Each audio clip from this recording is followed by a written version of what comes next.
Malcolm Pierce's throat burned as he coughed violently, the chemical taste overwhelming his senses. Passengers stared in horror as the flight attendant who'd served him water turned ghostly pale. His company badge glinted in the cabin light.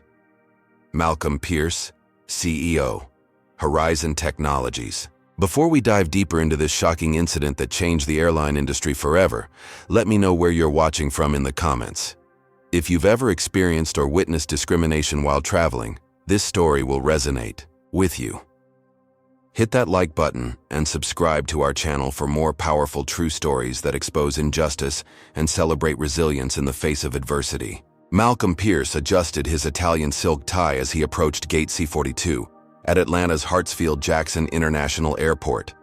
At 42, he carried himself with the quiet confidence that came from building Horizon Technologies from a small startup into a Fortune 500 cybersecurity powerhouse. His tailored charcoal suit, handcrafted leather briefcase, and platinum Apple Watch spoke of success. But experience had taught him these symbols often went unnoticed when people saw his skin. First-class boarding for Flight 1852 to San Francisco will begin momentarily, announced the gate agent, a young white woman with a practiced smile who glanced at Malcolm and then quickly away without the customary acknowledgement she offered. To the other executives gathering near the priority boarding lane, Malcolm took his position in the first-class line behind an older white gentleman who chatted amicably with the gate agent. When Malcolm stepped forward, her smile tightened. "Sir, we're boarding first class at this time," she said, her voice carrying just enough to draw attention from nearby passengers. Malcolm smiled politely. "Yes, I'm aware." He extended his boarding pass and ID. She examined his credentials with unusual scrutiny, glancing between his face and the documents twice before reluctantly scanning his boarding pass. "Have a nice flight," she said flatly, without the warmth she'd shown the previous passenger. As Malcolm walked down the jet bridge, he took a deep breath.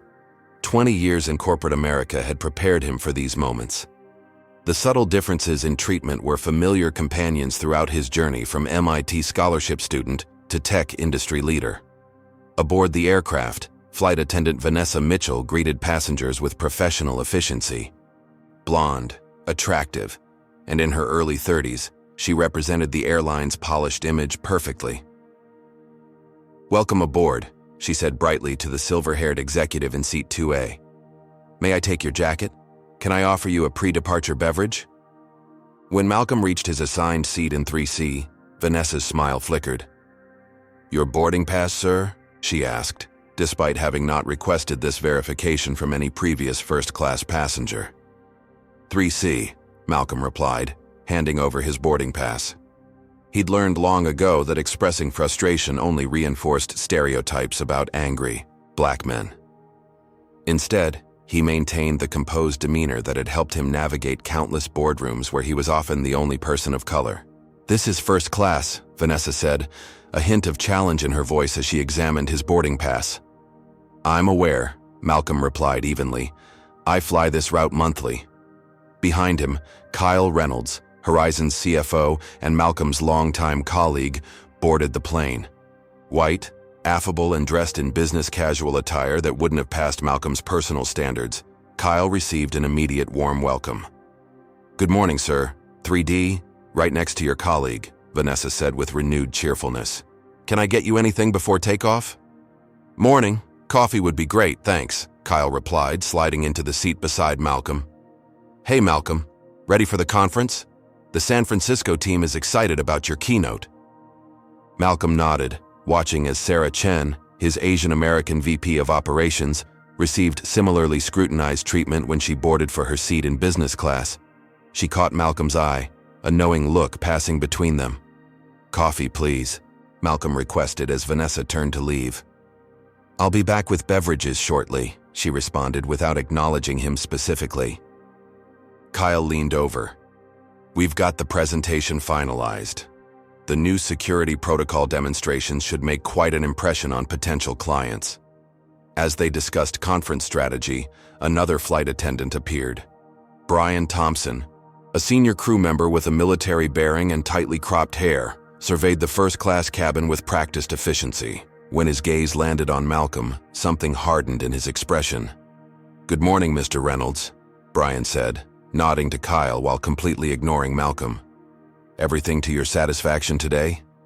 "Fine, thanks," Kyle replied, not noticing the slight.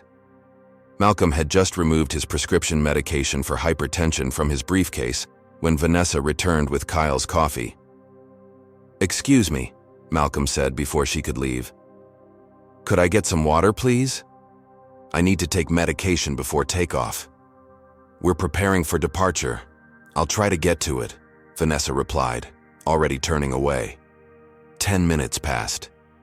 The remaining passengers boarded. Malcolm raised his hand as Vanessa passed again. "Sorry to bother you, but I really need that water for my medication," he said politely. "Right away, sir," Vanessa replied, but her attention was immediately diverted by Brian, who beckoned her to the galley. Malcolm couldn't hear their full conversation, but caught fragments as Brian spoke in hushed tones. "Making demands already. Always the same with them. Just wait until..." Vanessa nodded along, glancing back at Malcolm with newfound wariness.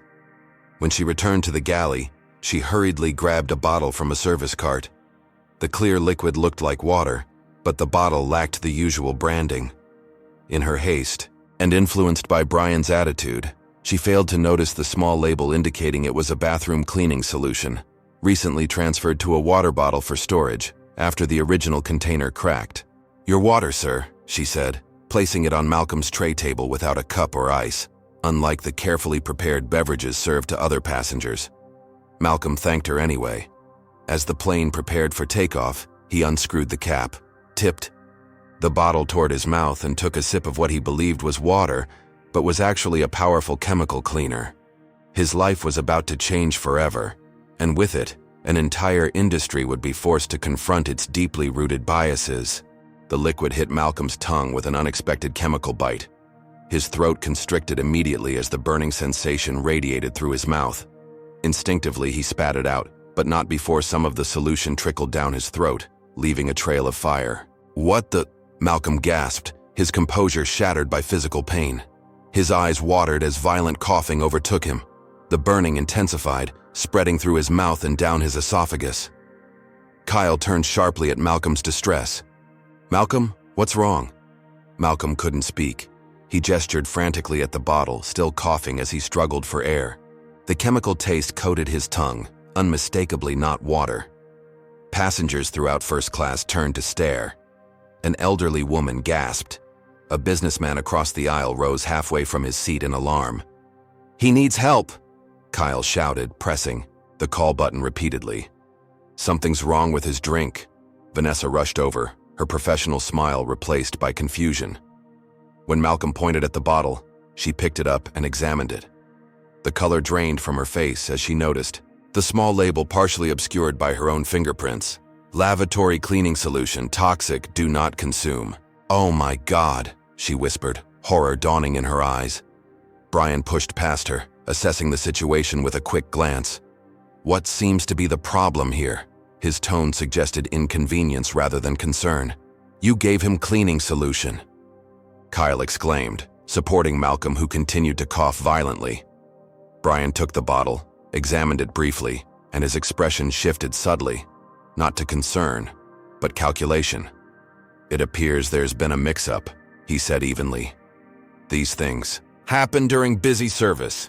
Malcolm finally caught enough breath to speak. "That's not water," he rasped, his voice raw. "It's burning my throat." From several rows back, a woman stood up.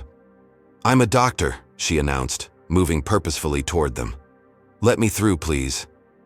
Dr. Amara Johnson, a distinguished black neurologist returning from a medical conference, reached Malcolm's side.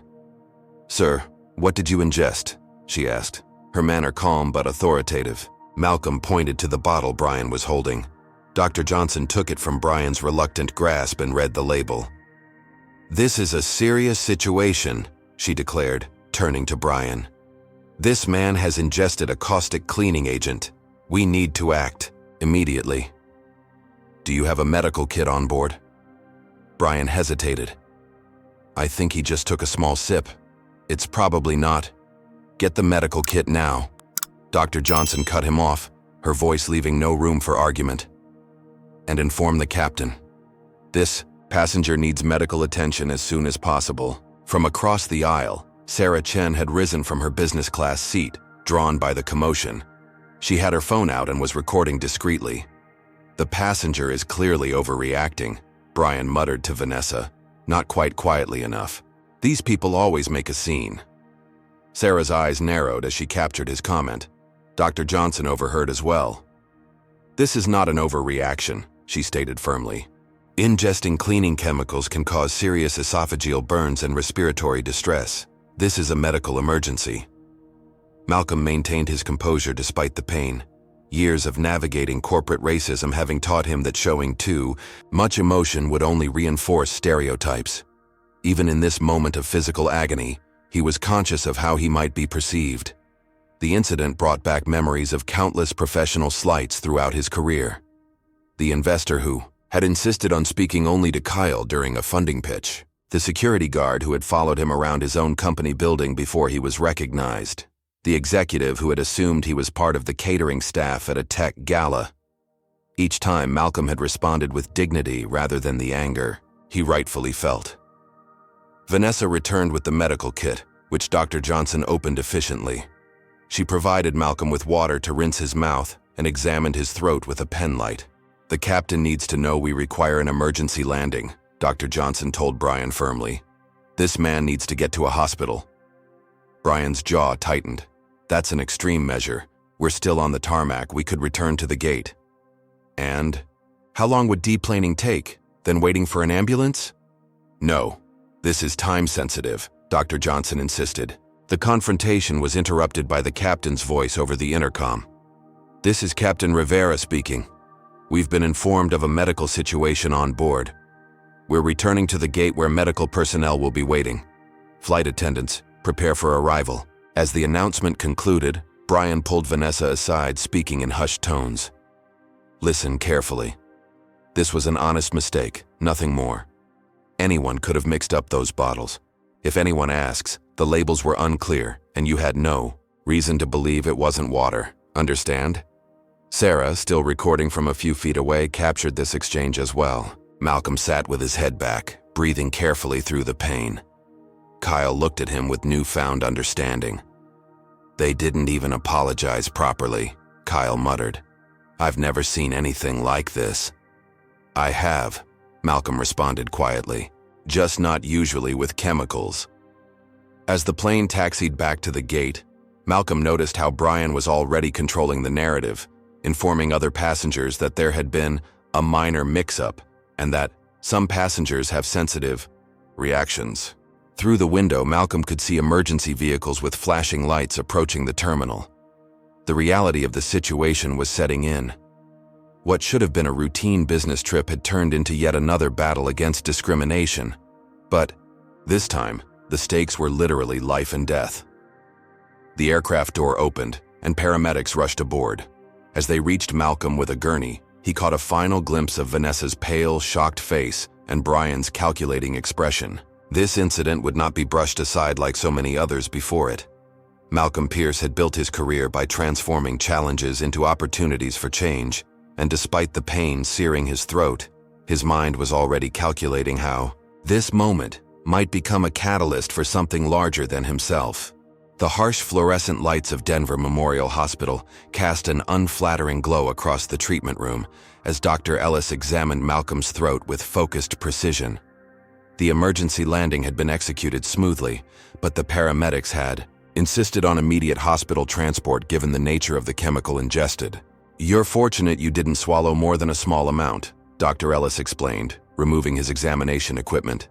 "The cleaning solution contains sodium hydroxide, which can cause severe burns to the esophagus and digestive tract. We've administered medication to neutralize the chemical and protect your throat lining, but you'll need to follow up with a specialist when you return home." Malcolm nodded, his throat still raw despite the soothing effects of the medication. Speaking remained painful, but he managed to ask the question weighing on his mind. "Long-term effects? With proper treatment and the limited exposure, you should make a full recovery," Dr. Ellis replied. "But I want to emphasize how serious this could have been. Just a few more swallows could have resulted in permanent damage or worse. Kyle, who had insisted on accompanying Malcolm in the ambulance, sat in a chair nearby. Throughout their 15 years working together, he had always considered himself an ally.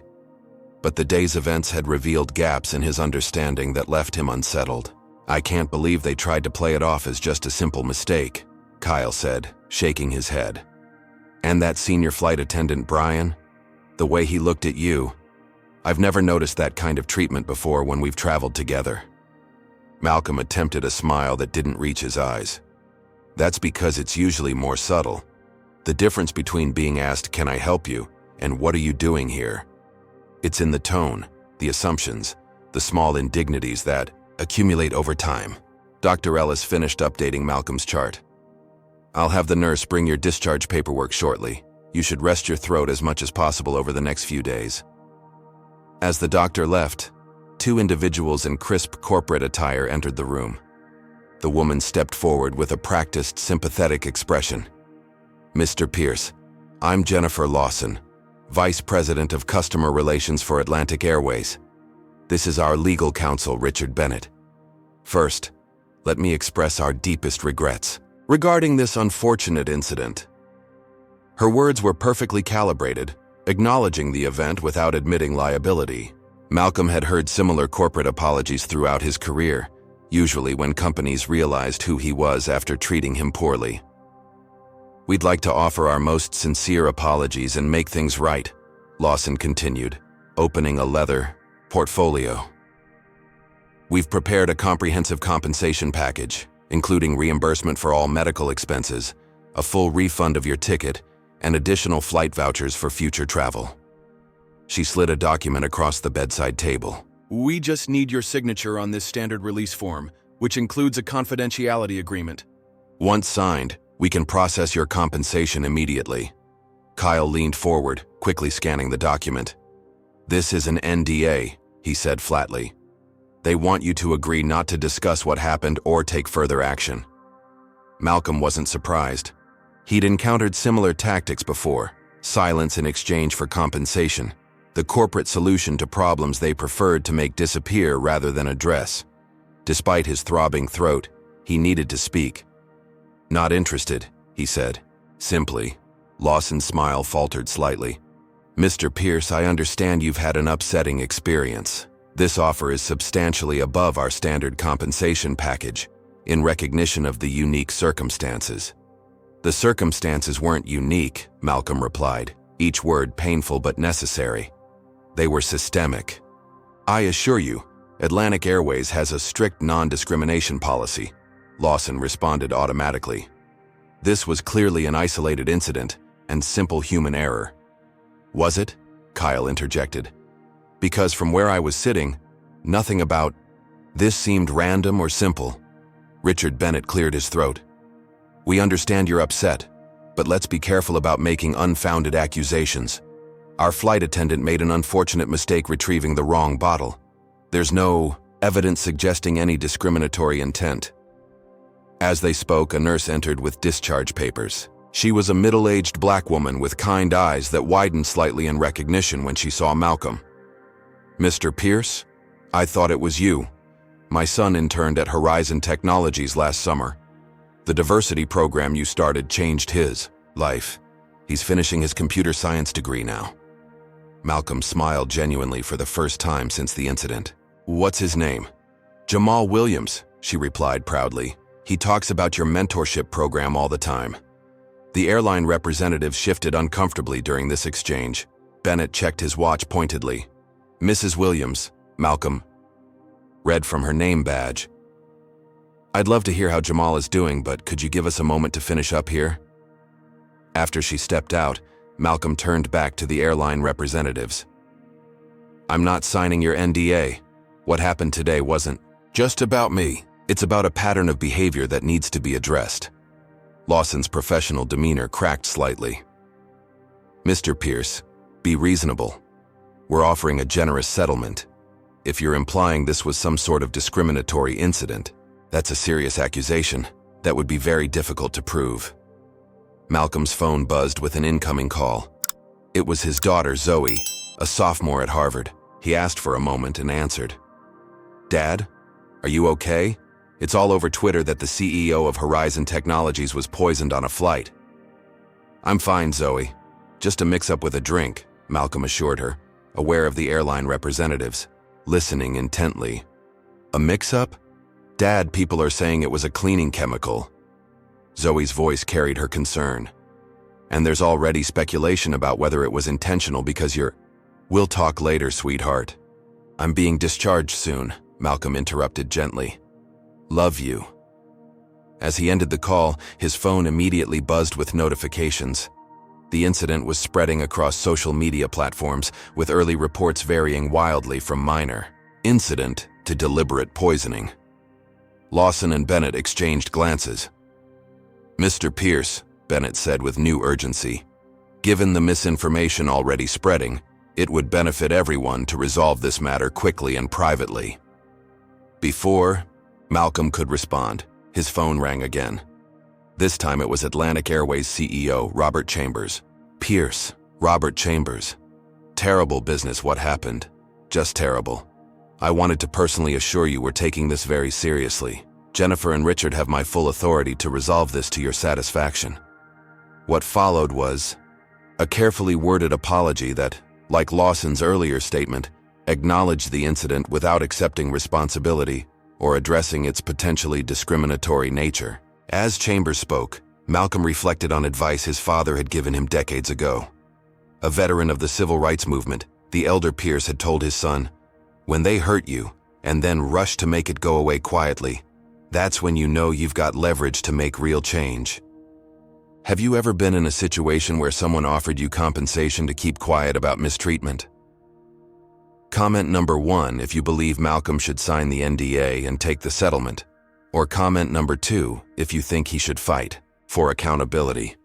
If you're enjoying this story of resilience in the face of discrimination, please hit that like button and subscribe to our channel for more powerful true stories. What would you do if you were in Malcolm's position?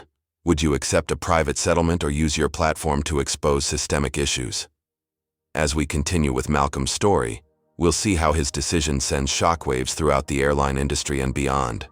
The video appeared on Twitter first. 23 seconds of footage captured by Sarah Chen showed Malcolm coughing violently after drinking from the bottle, followed by Brian Thompson telling Vanessa that these people always make a scene. The caption read, "Black CEO given cleaning chemicals instead of water on Atlantic Airways flight. This wasn't an accident. The flying while black jarred justice for Malcolm." Within hours, the video had been viewed 2 million times. By the following morning, Malcolm's discharge from Denver Memorial Hospital was captured by local news stations, their cameras documenting his dignified exit. He made no statement, but his composed demeanor spoke volumes, contrasting sharply with the chaos unfolding on social media and in Atlantic Airways corporate headquarters. The hashtags "Jars Justice for Malcolm" and "Flying While Black" are trending nationwide, reported CNN's morning anchor. Atlantic Airways stock has dropped 8% since markets opened as calls for boycotts gain momentum. In a sterile conference room at the Denver Marriott, Malcolm sat with his executive team who had flown in overnight. On the wall-mounted television, Atlantic Airways' hastily arranged press conference was beginning. Atlantic Airways deeply regrets the incident involving Mr. Pierce, the airline's spokesperson read from a prepared statement. This unfortunate accident resulted from mislabeled containers and human error.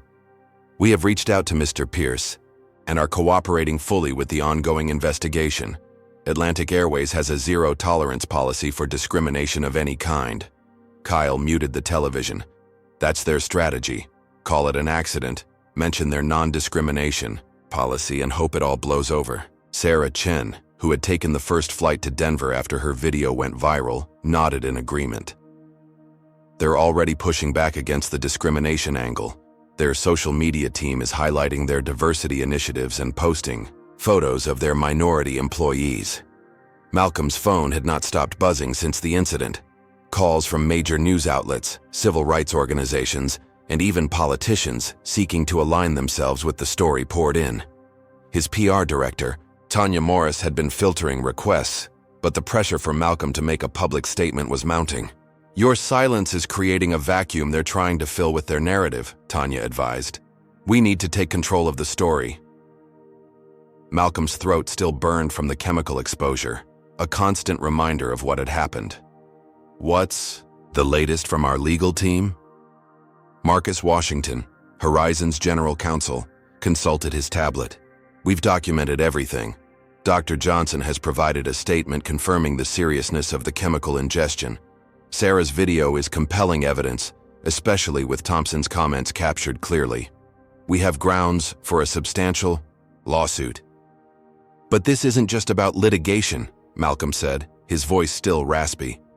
This is about accountability and systemic change. On the television, now showing a panel discussion about the incident, commentators were already dividing along predictable lines.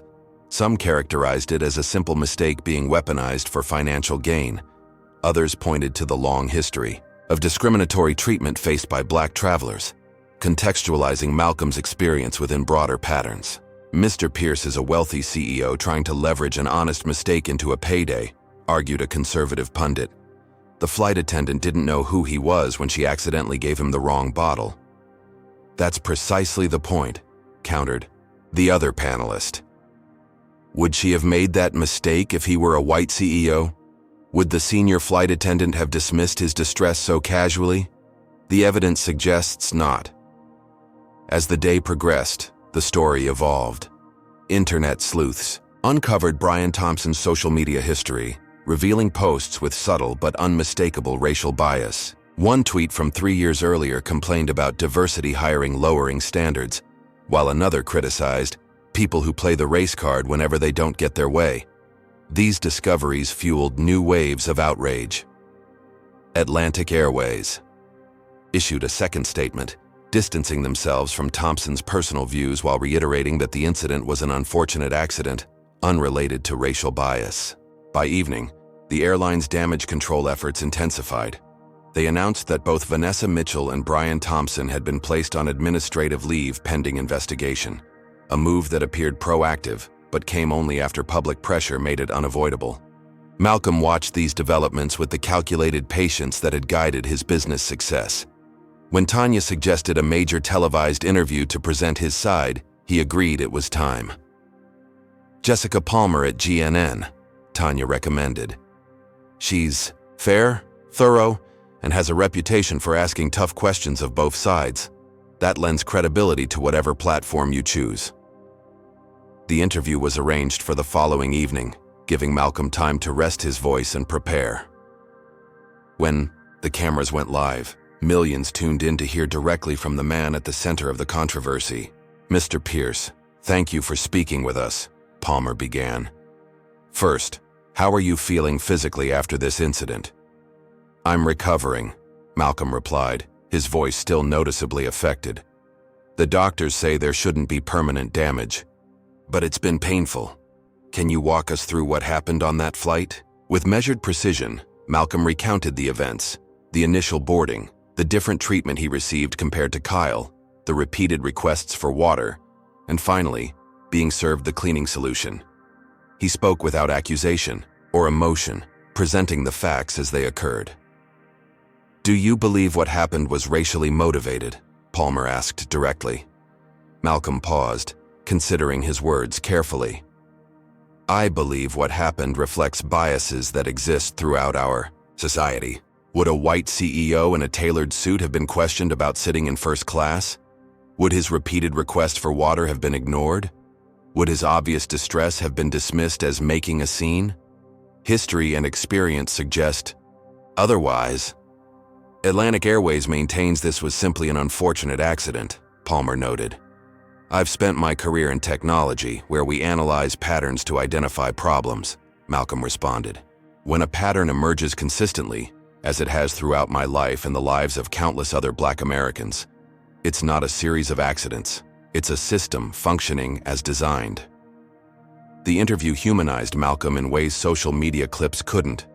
He spoke about growing up as the son of an electrical engineer and a schoolteacher in Baltimore, about scholarships that took him to MIT, and about founding Horizon Technologies with a mission to create more equitable access to cybersecurity tools. When Palmer asked about his daughter, Malcolm's composure momentarily softened. Zoe is 19. She's brilliant, studying computer science at Harvard. And despite all her accomplishments, she still faces the same assumptions and obstacles I did, just in different forms. That's why this matters, beyond one incident on one flight. As the interview concluded, Palmer asked about Malcolm's next steps. "I'm not interested in financial compensation," he stated firmly. "I'm interested in real change. Atlantic Airways has an opportunity to acknowledge the problem honestly and become a leader in addressing it. My team has reached out to their leadership with specific proposals for systemic improvements in training, accountability, and corporate culture." The interview resonated powerfully. Within hours, public opinion had solidified largely in Malcolm's favor. His thoughtful, measured approach contrasted sharply with the defensive, legalistic responses from Atlantic Airways. The airline's stock continued its downward slide as boycott pledges gained momentum. Corporate clients began reconsidering their travel contracts, concerned about both practical disruptions and potential association with a discrimination scandal. The following morning, another bombshell dropped. An anonymous source leaked internal emails from Atlantic Airways' crisis management team, revealing their strategy focused on containing financial damage rather than addressing underlying issues. One particularly damaging exchange showed a senior executive questioning whether making substantive changes to diversity protocols was worth the operational disruption, given that the controversy would likely blow over in a few news cycles. The leaked emails transformed what might have been a temporary public relations challenge into an existential crisis for the airline. Shareholders demanded accountability. Partner companies issued statements distancing themselves from Atlantic Airways, and a growing chorus of voices, ranging from civil rights organizations to corporate leaders, rallied behind Malcolm's call for meaningful change. In the eye of this storm, Malcolm maintained the same steady leadership that had built Horizon Technologies. He understood that moments of crisis often presented the greatest opportunities for transformation, both personal and institutional. As pressure mounted on Atlantic Airways to respond more substantively, Malcolm prepared for the next phase of a battle he had not chosen, but was uniquely positioned to fight. The question was no longer whether the airline would be forced to change, but how comprehensive that change would be, and whether it would represent genuine transformation or merely the appearance of it. The Atlantic Airways corporate headquarters in Dallas hummed with unusual tension. Emergency meetings filled every conference room as executives, legal teams, and crisis management consultants worked to contain the expanding fallout. In the largest boardroom, CEO Robert Chambers faced his executive leadership team across a gleaming mahogany table. "The Department of Transportation has officially opened an investigation," announced Elaine Winters, Chief Legal Officer, her voice tight with controlled stress. "The FAA is conducting a separate inquiry into our safety protocols regarding chemical storage. 3 civil rights organizations have filed formal complaints, and our preliminary internal investigation has complications."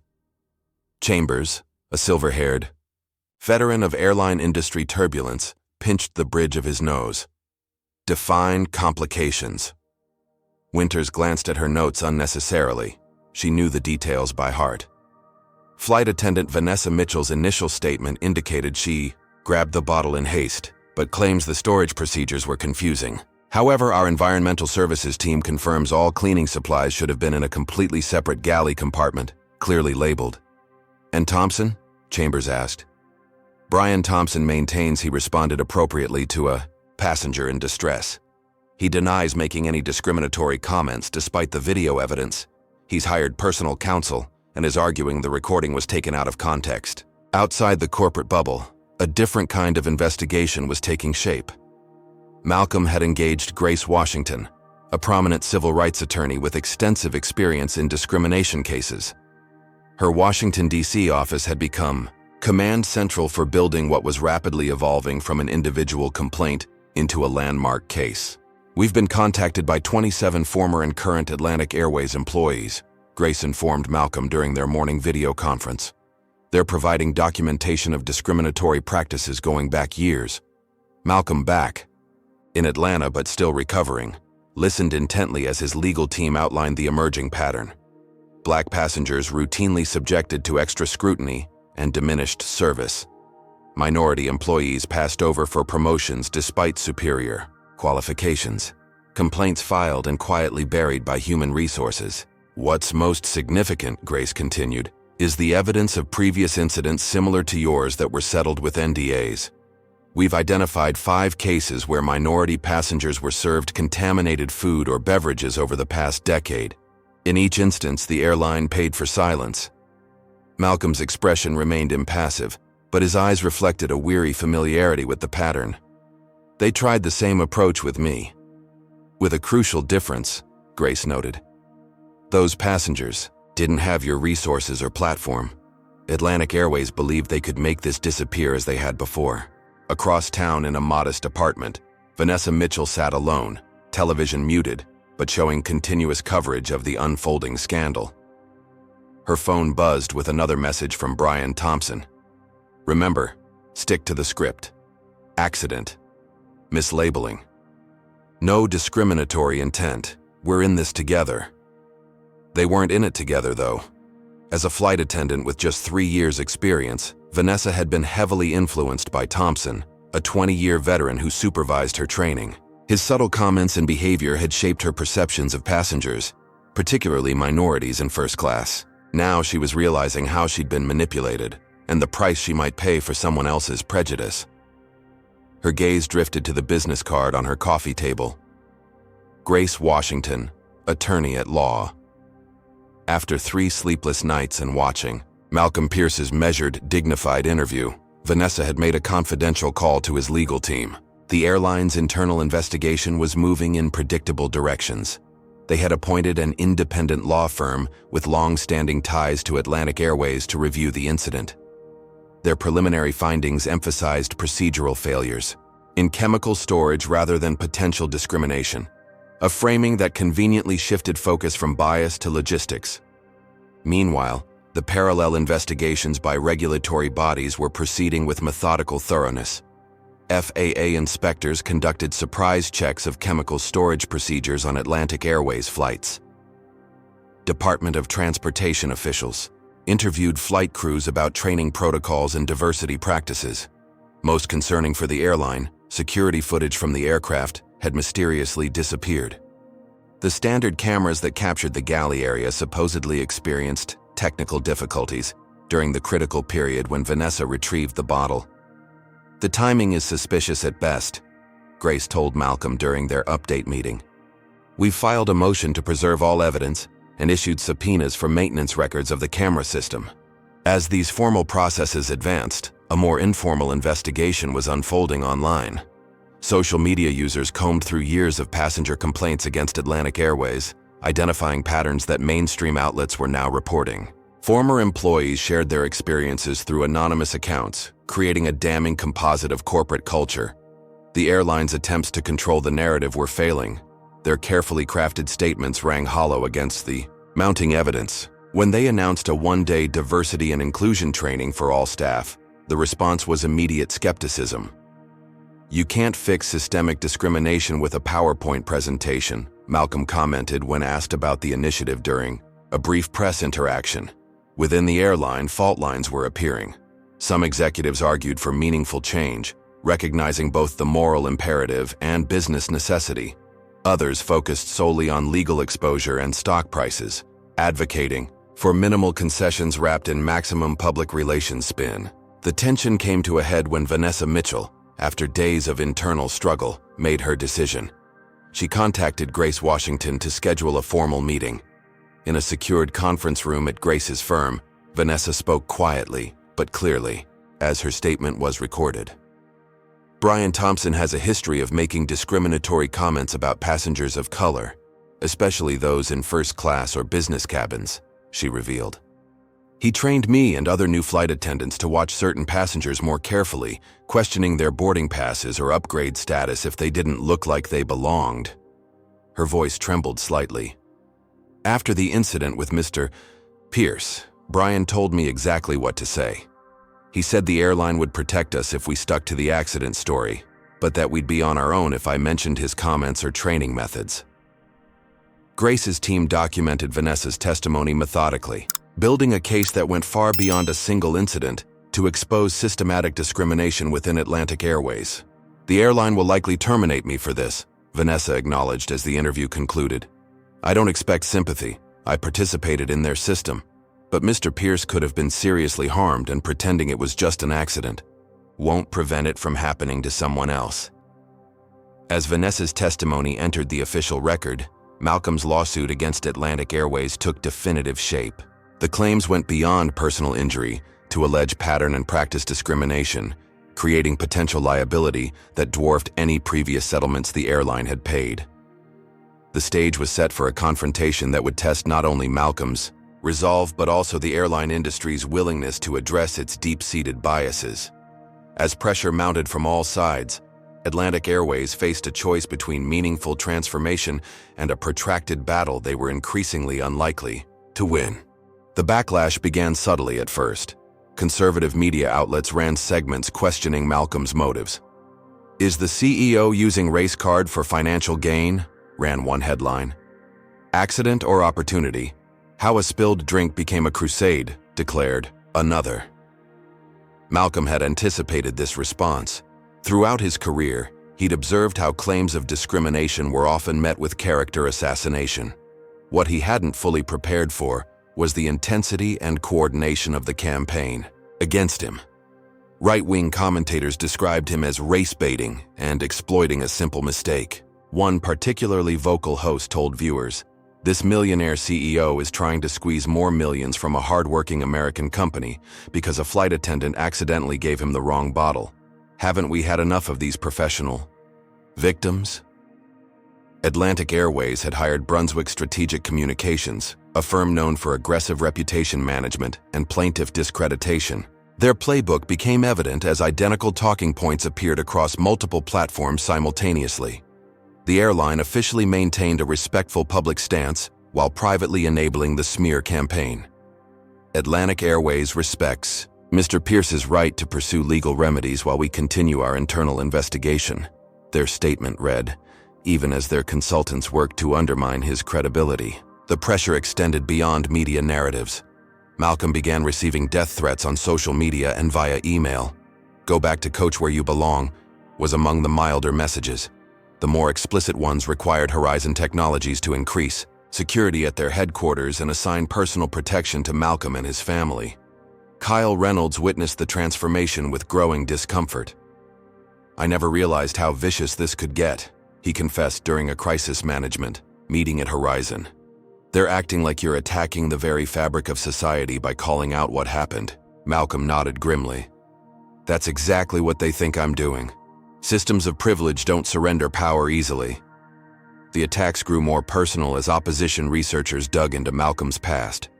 A minor disciplinary incident from his sophomore year at MIT, a heated argument with a professor who had made racially insensitive comments, was reframed as evidence of an angry temperament. A parking ticket from 5 years earlier became disregard for rules. Each trivial finding was amplified to suggest a pattern of behavior that contradicted his public image. Most disturbing was the impact on Malcolm's daughter. Zoe called one evening, her voice uncharacteristically shaky. "Dad, it's getting weird here. Some students started a Stand with Atlantic group. They're saying you're hurting American businesses and destroying jobs with your crusade. One of my professors asked if I was comfortable being in class while the discussion about your case was happening." Malcolm's chest tightened. "Zoe, I'm so sorry. I can talk to the administration if—" "No," she interrupted firmly. "I'm not backing down either. I just wanted you to know what's happening. My roommate Jessica has been amazing, standing up for me. And most people are supportive. It's just, I never realized how ugly things could get when you challenge the status quo." As public opinion battles raged, corporate pressures mounted as well. Several Horizon Technologies board members had received calls from investors concerned about distractions from core business operations. Two suggested that Malcolm take a temporary leave of absence until the legal matter is resolved. During soccer, an emergency board meeting, these concerns surfaced formally. Richard Patel, representing a major investment group, spoke carefully. The company's stock has dropped 8% since this began. Clients are asking questions about leadership stability. Perhaps it would be prudent for Malcolm to step back temporarily while the president handles day-to-day operations. Malcolm, listen patiently to these arguments before responding. When I founded this company, I established core values that include integrity and equal treatment for all. If I step back now because it's uncomfortable or financially expedient, what message does that send to our employees, to our clients, to my daughter? He paused, looking each board member in the eye. This isn't a distraction from our mission. This is our mission. We build security systems to protect people equally, regardless of who they are. If I can't stand up when I'm personally affected by discrimination, how can we claim to stand for equality in our business practices? The boardroom fell silent. Kyle spoke first. I support Malcolm completely. This is exactly the leadership we've always valued. Sarah Chen nodded in agreement. Our largest clients have actually expressed support privately, even if they're not making public statements. They respect a leader who stands by his principles. By meeting's end, the board had unanimously backed Malcolm's continued leadership. It was a victory, but the broader battle continued intensifying.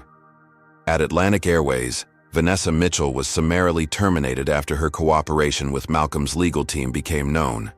The official reason was violation of company confidentiality policies, but the message was clear.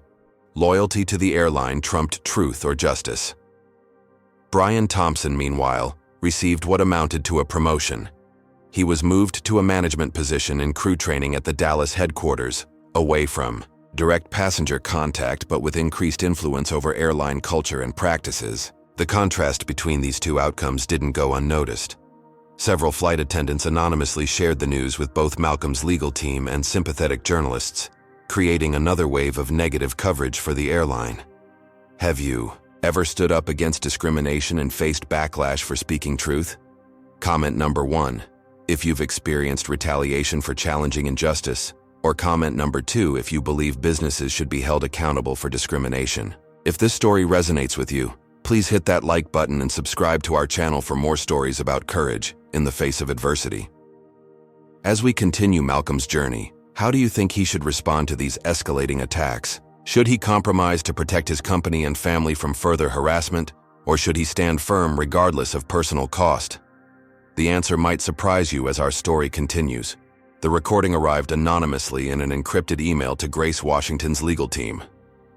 The file contained 3 separate conversations captured on Brian Thompson's crew training sessions, each more damning than the last. First class isn't for everyone, Thompson's voice instructed a group of trainees. Some passengers, especially certain demographics, won't meet the standard of service we expect. Your job is to maintain those standards without creating a scene. In another segment, when you see someone who doesn't fit the profile, double-check their boarding pass. Better to verify than to let service standards slip. Most explicit was a conversation recorded during a break when Thompson believed only sympathetic colleagues were present. This whole Pierce situation is ridiculous. Guy drinks the wrong thing and suddenly it's a federal case because he's black and has money. 20 years ago, people knew their place. Grace played the recordings for Malcolm in her office, watching his face remain impassive despite the blatant prejudice. These are game changers, she said after the final clip ended. They establish a pattern of discriminatory training that permeated the airline's culture. Malcolm nodded slowly. Not just evidence of individual bias, but institutionalized discrimination. Exactly. This transforms our case from an isolated incident to a systemic failure. Within hours of filing these recordings as evidence in Malcolm's lawsuit, the legal landscape shifted dramatically. Atlantic Airways attorneys requested an emergency conference with the judge, suddenly eager to discuss settlement options they had previously dismissed. Simultaneously, a parallel development unfolded. 5 former black flight attendants contacted Grace's office, describing their experiences with discriminatory practices at Atlantic Airways. Each had faced career obstacles after reporting incidents of bias, eventually leaving the airline.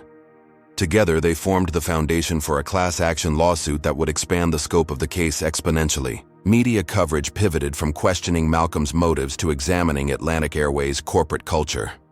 Even conservative outlets found it difficult to defend the explicit bias in Thompson's recordings. Business publications analyzed the financial implications of the expanding legal exposure, with analysts projecting potential damages in the tens of millions. Major corporate clients began publicly suspending their contracts with Atlantic Airways. Tech companies, particularly conscious of diversity issues in their own industry, led the exodus. Within a week, the airline had lost 28% of its business passenger revenue.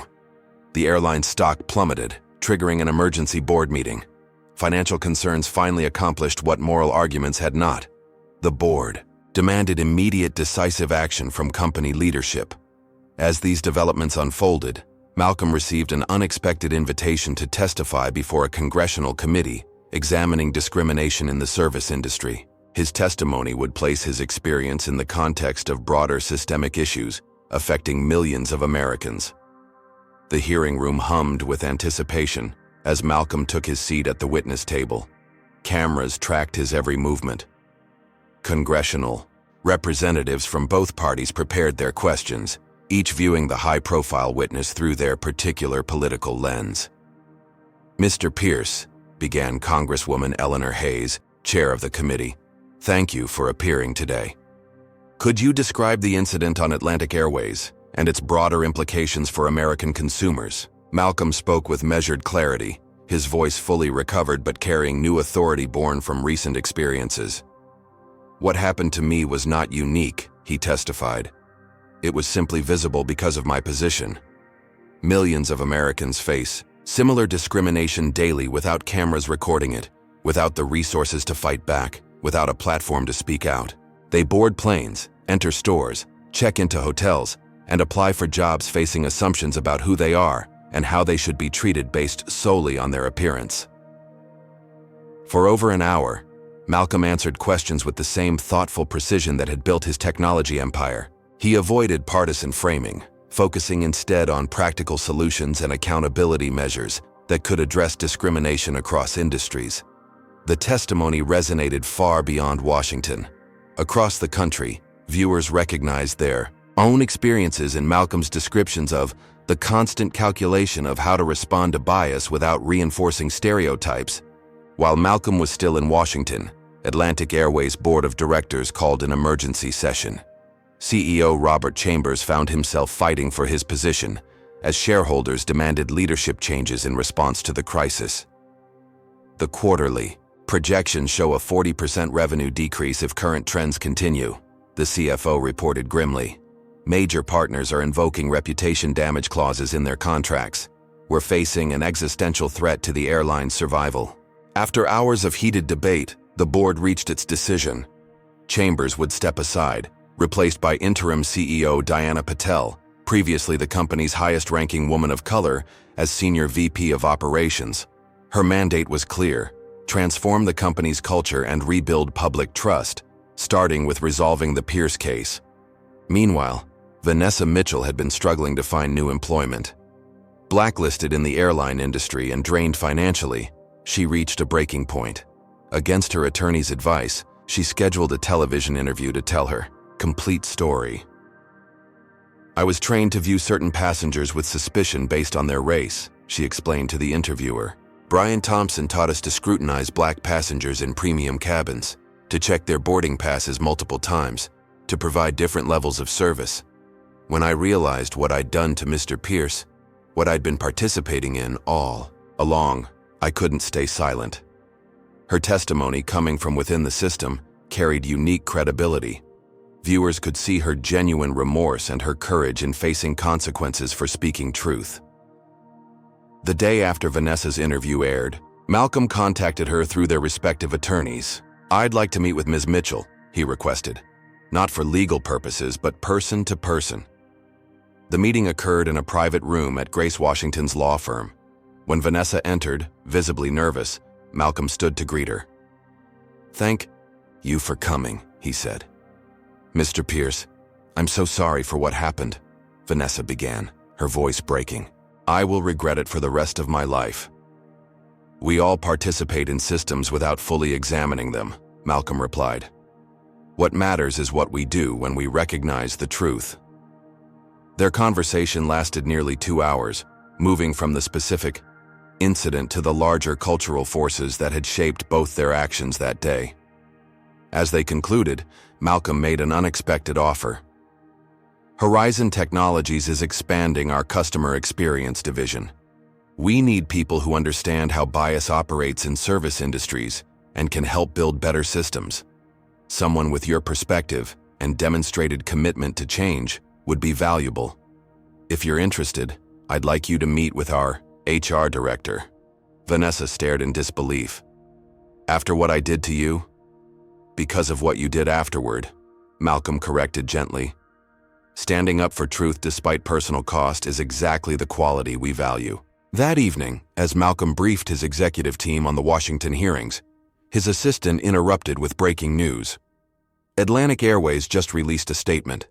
They've fired Brian Thompson and announced a complete restructuring of their leadership team.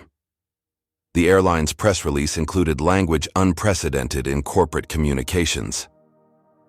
Atlantic Airways acknowledges that the incident involving Mr. Malcolm Pierce reflects systemic failures in our culture and practices.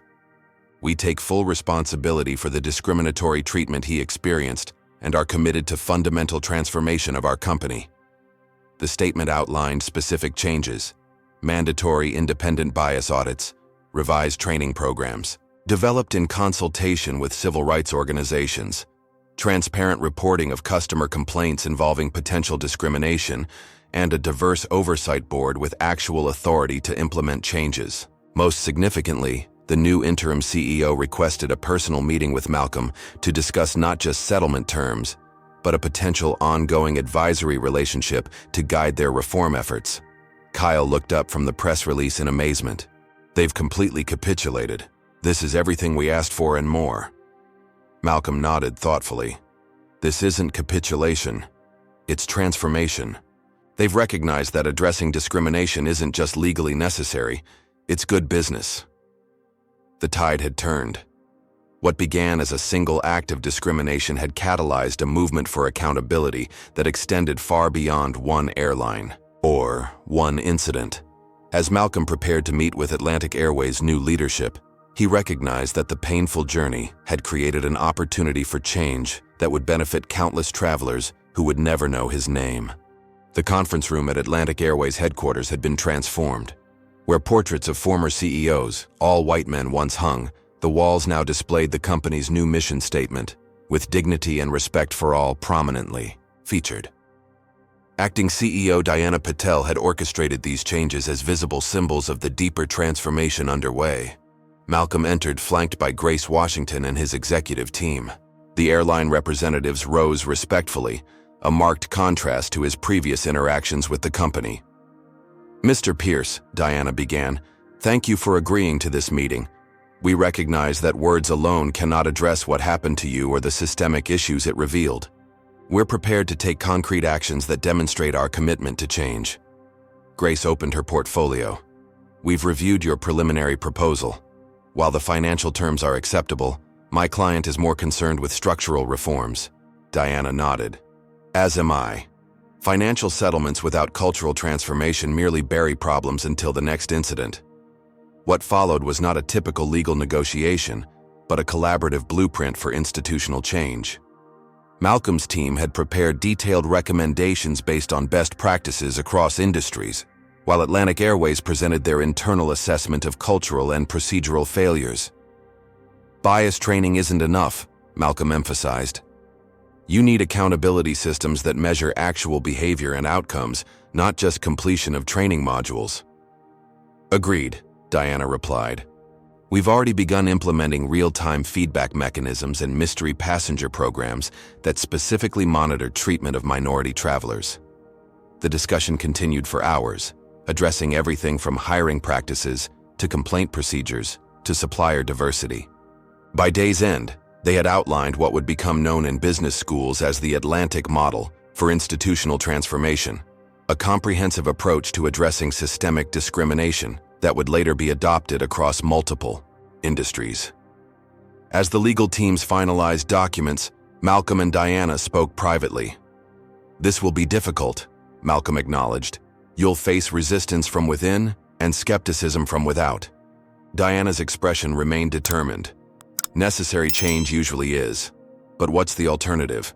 Continue practices that are not only morally wrong but increasingly bad business? The marketplace is evolving. Companies that fail to provide equal treatment to all customers won't survive." The settlement was announced the following morning.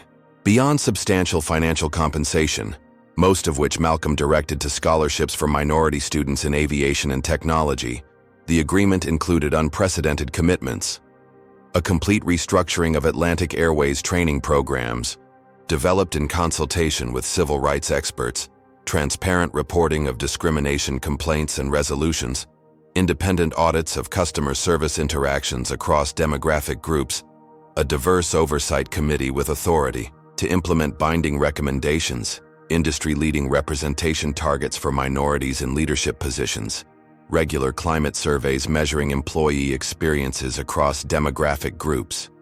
Most remarkably, Malcolm would chair an independent advisory board overseeing implementation, with authority to publicize compliance failures without legal constraint. The business press described the settlement as revolutionary and a new standard for corporate accountability.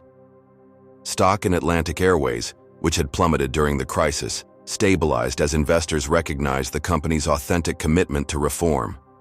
Brian Thompson, meanwhile, faced his own reckoning.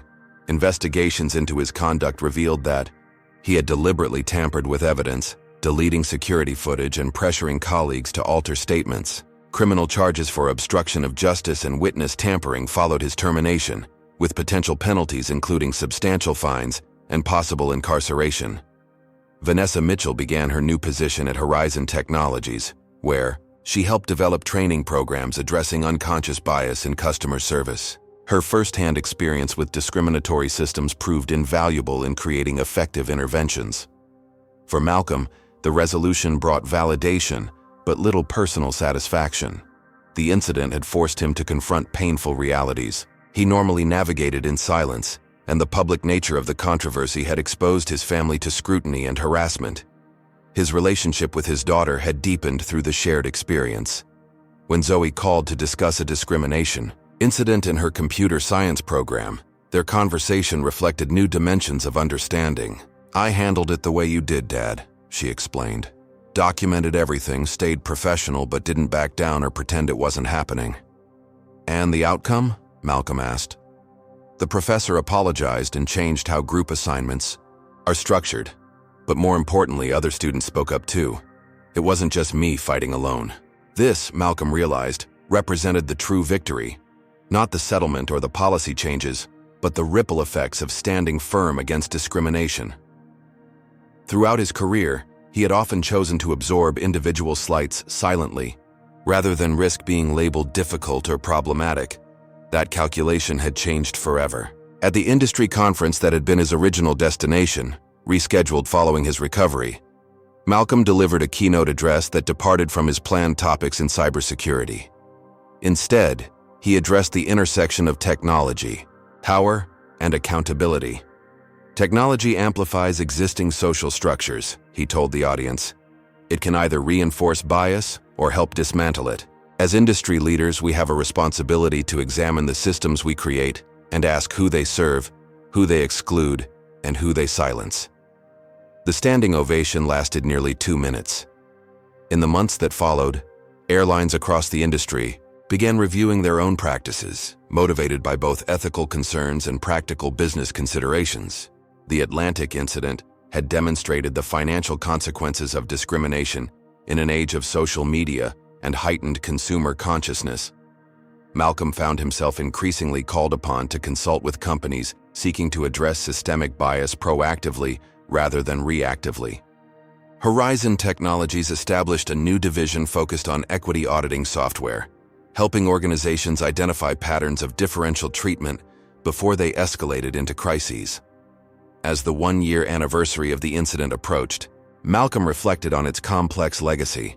The personal cost had been substantial: the stress, the public scrutiny, the ongoing security concerns. Yet the impact extended far beyond his individual experience, creating ripples of change throughout industries and institutions. What began with a burning sensation in his throat had evolved into a burning passion to transform systems that had too long remained unexamined and unchanged. Malcolm Pierce had never sought to become an agent of social change, but having been thrust into that role, he embraced it with the same strategic vision and determination that had built his technology empire. 6 months after the settlement, Malcolm boarded an Atlantic Airways flight from Atlanta to San Francisco, the same route where everything had begun. The choice was deliberate, a personal test of whether substantive change had occurred beyond the press releases and policy documents. The differences were immediately apparent. The gate agent greeted him with genuine professionalism. The flight attendants, now part of the first class to complete the airline's redesigned training program, provided attentive service without the scrutiny or suspicion he had previously experienced. "Good morning, Mr. Pierce," said the lead flight attendant, a black woman named Jasmine Williams who had been promoted under the airline's new advancement initiatives. "Welcome aboard. Would you like still water, sparkling water, or perhaps coffee before takeoff?" The simple transaction, being offered water respectfully, carried symbolic weight that wasn't lost on either of them. Malcolm noticed Jasmine wore a small pin reading, "Dignity and Respect Champion," part of Atlantic's new recognition program for employees who exemplified their reformed values. "Still water, please," Malcolm replied with a smile. "Thank you." The flight proceeded without incident, remarkably unremarkable in its normalcy, which itself represented extraordinary progress. As Malcolm observed the crew's interactions with other passengers, he noted the consistent treatment across demographics. The changes weren't just cosmetic, they had penetrated operational reality. Upon landing in San Francisco, Malcolm found Diana Patel waiting to greet him at the gate. Now confirmed as permanent CEO after the successful interim period, she had overseen transformation extending far beyond the terms of the settlement. "We've implemented the advisory board's recommendations at all 67 destinations," Diana reported as they walked to the airline's executive lounge. "Complaint rates for discriminatory treatment have dropped 82%. Employee satisfaction scores among minority staff have increased by 44%. And our customer loyalty metrics are reaching pre-crisis levels." Malcolm nodded, appreciatively. The real test will be sustaining these changes over time, especially when media attention fades. "That's why we've built accountability into our compensation structures," Diana explained. "Every executive's bonus now includes diversity and inclusion metrics with real financial consequences. Self-interest is a powerful motivator." The transformation at Atlantic Airways had become a case study in corporate responsibility, featured at business schools nationwide. What distinguished their approach was its comprehensive nature, addressing not just individual behaviors but systems, incentives, and cultural norms. Meanwhile, the ripple effects from Malcolm's stand continued expanding. The class action lawsuit, filed by former Atlantic employees, had been settled with significant compensation and industry-wide hiring reforms. Brian Thompson had pleaded guilty to evidence tampering charges, receiving probation and community service requirements that included working with anti-discrimination organizations. Most significantly, the Department of Transportation had used findings from the Atlantic case to establish new industry-wide standards for non-discriminatory service, with compliance audits and meaningful penalties for violations. For Malcolm personally, the experience had crystallized his sense of purpose. While continuing to lead Horizon Technology's core business, he had established the Pierce Foundation to help minorities in corporate America navigate discrimination and advocate for systemic change. The foundation provided legal support, leadership development, and organizational consulting, creating infrastructure for transformation that extended beyond individual cases to address root causes.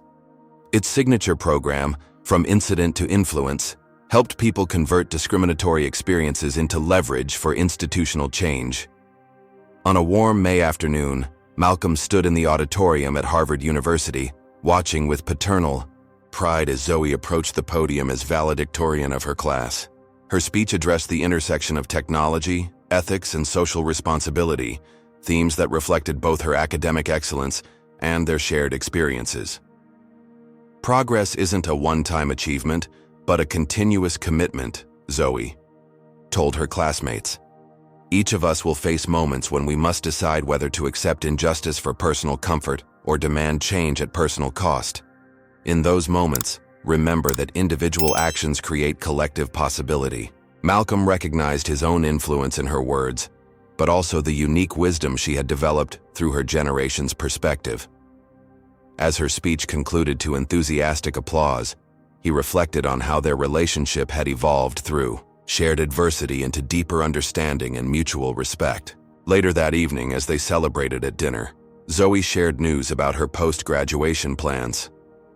The tech giants all made offers, but I've decided to join a smaller firm focusing on algorithmic bias auditing.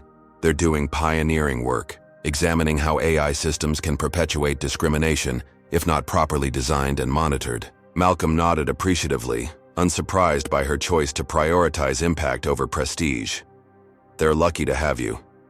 I learned from watching you this past year, Dad, Zoe said, how you turned something terrible into something transformative, not just winning the battle, but changing the war. 2 weeks later, Malcolm met with a young black entrepreneur who had developed promising innovations in network security, but struggled to secure funding despite impressive metrics. After reviewing his business plan, Malcolm offered both investment and mentorship. The technology is outstanding, Malcolm told him, but equally important is preparing you for the landscape you'll navigate as a black founder. Technical excellence alone won't shield you from biased assumptions. As they discussed strategies for pitching to investors, navigating industry networks, and building resilient leadership, Malcolm shared lessons from his own journey, including the Atlantic Airways incident and its aftermath. When discrimination happens, and it will, Malcolm advised, you'll face a choice between expedient silence and costly advocacy. There's no single right answer, and each situation requires strategic calculation. But remember that systems only change when challenged, and your stand might create space for others to follow. The entrepreneur nodded thoughtfully. I followed your example closely. What impressed me most wasn't just that you fought back, but how you fought, transforming an individual incident into institutional change. Malcolm smiled, recognizing in this young innovator the same determination and strategic thinking that had guided his own career. The cycle of mentorship and empowerment continued, creating new pathways through persistent barriers. That evening, Malcolm received a message from Diana Patel. Atlantic Airways had been named Most Improved in Customer Satisfaction across demographic groups by an independent consumer research firm. The accompanying data showed consistently equitable service metrics across races, ages, and genders, evidence that systemic change, while difficult, was genuinely possible. As Malcolm prepared for bed, he glanced at the framed words on his office wall, advice his father had given him decades earlier that had guided his response to the Atlantic incident and its aftermath. When they hurt you, make it matter. Turn injury into improvement, not just for yourself but for those who will follow. A single act of discrimination, a flight attendant giving cleaning solution instead of water, had catalyzed transformation extending far beyond one airline or one individual. The incident had revealed hidden biases, challenged comfortable assumptions, and demonstrated how individual courage could create collective change. Malcolm Pierce had never sought to become an agent of transformation, but having been thrust into that role through circumstance and choice, he had leveraged his position, resources, and strategic thinking to ensure that what happened to him would matter, not just as a momentary headline or corporate crisis, but as a catalyst for enduring change. As he drifted toward sleep, Malcolm reflected on how far things had come and how far they still needed to go. The work of transformation was never complete, but each step created possibility for the next. From a burning sensation in his throat had emerged a burning determination that would continue to fuel progress long after the original incident faded from public memory. What would you do if faced with discrimination? Would you have the courage to stand up not just for yourself, but for systemic change? Share your thoughts in the comments below. If this story inspired you, Please like and subscribe to our channel for more powerful narratives about overcoming injustice. And don't forget to hit that share button. Someone in your network might need to hear this message of resilience and transformation today. Thank you for joining us on this journey through Malcolm's story. And remember, individual courage creates collective change. This story illustrates how systemic racism often hides in plain sight until a dramatic incident forces acknowledgement. Malcolm's experience shows that addressing discrimination requires more than individual responses. It demands institutional transformation. The most powerful change comes when those with privilege and power recognize their responsibility to challenge unjust systems rather than benefit from them silently. True leadership means using personal pain as catalyst for collective improvement, not seeking private compensation, but systemic accountability. The airline's eventual turnaround demonstrates that ethical practices and business success aren't opposing forces, but complementary goals. Most importantly, Malcolm teaches us that dignity isn't negotiable, and standing firm against discrimination despite backlash creates pathways for others to follow. His strategic response, documenting evidence, building coalitions, rejecting silence, and demanding structural change, provides a blueprint for effective advocacy against institutional racism.